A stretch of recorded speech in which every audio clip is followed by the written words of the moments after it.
जनता के लिए जनता की आवाज जनता समाचार में आपका स्वागत है। मैं हूं आपके साथ कंचन। आइए चलते हैं खबर की ओर। जनता दल यू ने दिया संयुक्त पिछड़ा वर्ग संघर्ष मोर्चा की जन जागरण रथ यात्रा को पूर्ण समर्थन। अध्यक्ष सूरज जायसवाल ने पत्र लिखकर दिया समर्थन। जदयू के कार्यकर्ताओं को यात्रा को सफल बनाने के निर्देश दिए।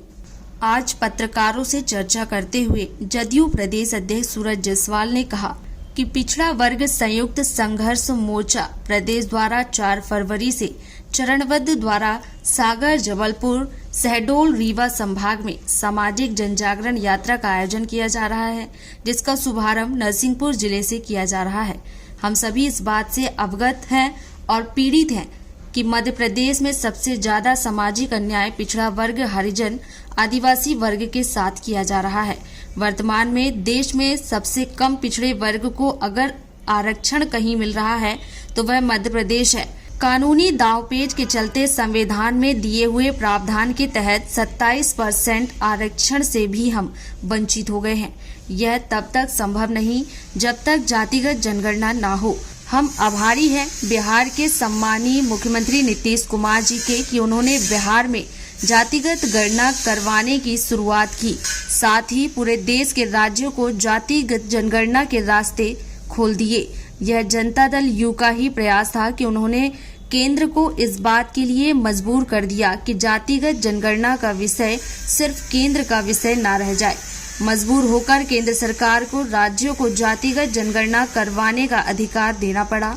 भाजपा सरकार की मंशा सर्वविदित है कि वह सामाजिक न्याय नहीं चाहती, इसलिए उसने यह शर्त भी जोड़ दी कि इस प्रकार की गणना का पूरा खर्च सरकार उठाएगी।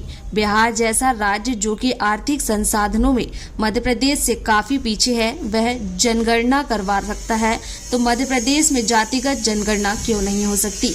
आप लोगों के द्वारा किया जा रहा प्रयास सामाजिक न्याय के प्रति एक मजबूत कदम है, जिसका जनता दल यू पुरजोर समर्थन करता है।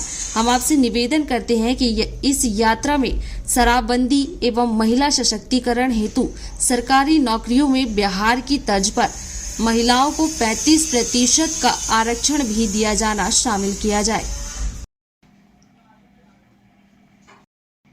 जी सर, पिछड़ा वर्ग संयुक्त मोर्चा की जो ये रथ यात्रा निकाली जा रही है, इसके बारे में आप क्या कहना चाहेंगे? देखिए, मैं सबसे पहले तो इस जो पिछड़ा वर्ग संयुक्त संघर्ष मोर्चा के जो संयोजक हैं इस यात्रा के, बहादुर सिंह जी लोधी जी को मैं बहुत बहुत बधाई देता हूं जनता दल यू मध्य प्रदेश की तरफ से कि उन्होंने जो एक लक्ष्य को लेकर यात्रा निकाल रहे हैं, इसकी बहुत ज़्यादा ज़रूरत है प्रदेश के अंदर। आप सभी अवगत है कि मध्य प्रदेश एक ऐसा राज्य है देश के अंदर जिसमें पिछड़े वर्ग को जो संविधान में 27% आरक्षण देने की व्यवस्था करके रखी, वो भी नहीं मिल पा रहा है। और देश में सबसे कम अगर आरक्षण पिछड़े वर्ग को मिल पा रहा है तो मध्य प्रदेश है। और ये इस कारण हो रहा है कि यहाँ पे राजनीतिक दलों की लड़ाइयों के चलते कानूनी दांवपेच के तहत अभी स्थानीय निकायों के चुनाव हुए, उसमें आपने देखा कि जो आरक्षण हमको पूर्व में मिलता था पिछड़े वर्ग के लोगों को, वो नहीं मिला। और ये तभी संभव हो पाएगा जबकि प्रदेश के अंदर जातिगत गणना होगी। यही सुप्रीम कोर्ट की मंशा है और सुप्रीम कोर्ट ने अपने निर्णय में भी कहा है कि जातिगत जनगणना होना बहुत आवश्यक है। कितनी विचित्र स्थिति है इस देश के अंदर कि पशु पक्षी जानवरों की उन तक की गणना होती है। अगर आप देखें तो जंगल में जो पशुओं की गणना होती है तो उसमें सिर्फ एक शब्द नहीं लिखा होता कि शेर, और शेर की श्रेणी में सब आ जाते हैं, ऐसा नहीं होता। हिरण की गणना अलग होती है, शेर की गणना अलग होती है, बारहसिंगा की गणना अलग होती है, सांबर की गणना अलग होती है, सुअर, जंगली सुअर की गणना अलग होती है, मोर की जनगणना अलग होती है। जब जानवरों की जनगणना उनकी जाति के हिसाब से होती है तो इंसानों की गणना जातिगत जनगणना क्यों नहीं हो सकती। ये मध्य प्रदेश में किया जाना चाहिए। और मैं बिहार के मुख्यमंत्री आदरणीय नीतीश कुमार जी को बहुत बहुत धन्यवाद देना चाहता हूं कि बिहार के अंदर उन्होंने जातिगत जनगणना करवाने का काम शुरू कर दिया। निश्चित तौर पर जनता दल के द्वारा ही केंद्र सरकार के ऊपर दबाव बनाया गया और इस बात के लिए हम दबाव बना रहे थे कि केंद्र सरकार इस प्रकार की गणना करवाए, लेकिन केंद्र सरकार ने स्पष्ट कह दिया कि वो जातिगत जनगणना के पक्षधर में नहीं है। लेकिन हमारे दबाव के कारण उन्होंने इस बात की छूट दी कि राज्य अगर चाहे तो अपने व्यय पर गणना करवा सकते हैं।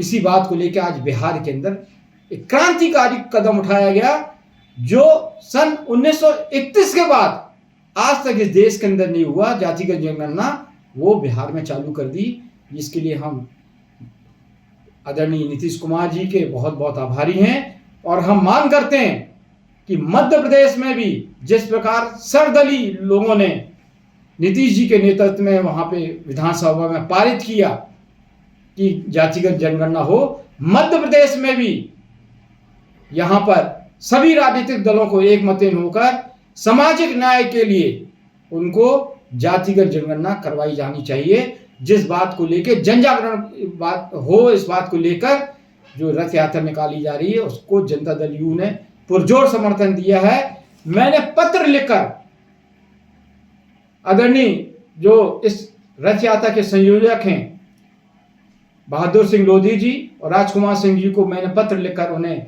समर्थन दिया है और निर्देश किया है जनता दल यू के समस्त कार्यकर्ताओं को, मध्य प्रदेश के कार्यकर्ताओं को, कि वो इस यात्रा में पूर्ण सहयोग प्रदान करें। भाई साहब, मध्य प्रदेश सरकार के द्वारा से भी विकास यात्रा भी निकाली जा रही, तो आपकी ये जो यात्रा है इसमें कितना कारगर सिद्ध होगा? देखिए, किस प्रकार के विकास की यात्रा निकालेंगे, मैं तो माननीय मुख्यमंत्री जी से पूछना चाहता हूं, कहां पे विकास हुआ? किस जाति का विकास इनने कर दिया? किस वर्ग का इनने विकास कर दिया? सिवाय विनाश के इनने कुछ नहीं किया। बेरोजगारी है चौतरफा, घर घर में, गांव गांव में शराब की दुकानें खुलवा दी। आज कितना दुर्भाग्य का विषय है कि भारतीय जनता पार्टी की नेत्री उमा भारती जी ही शराब नीति के खिलाफ कहीं वो गाय लेके बांध रही है शराब दुकान के सामने, तो कहीं पत्थर चला रही हैं। और मैं जनता दल यू की तरफ से उमा भारती जी के इस कदम का बहुत बहुत समर्थन करता हूं। निश्चित तौर पर प्रदेश तभी स्वस्थ होगा जब प्रदेश में ये थी आज की खबर। और खबरों को देखने के लिए हमारे चैनल को लाइक करें, शेयर करें, सब्सक्राइब करें और बेल आइकन की बटन को दबाना ना भूलें। आप देख रहे हैं जनता के लिए, जनता की आवाज, जनता समाचार। अन्य खबरों के लिए हमारा चैनल सब्सक्राइब करें।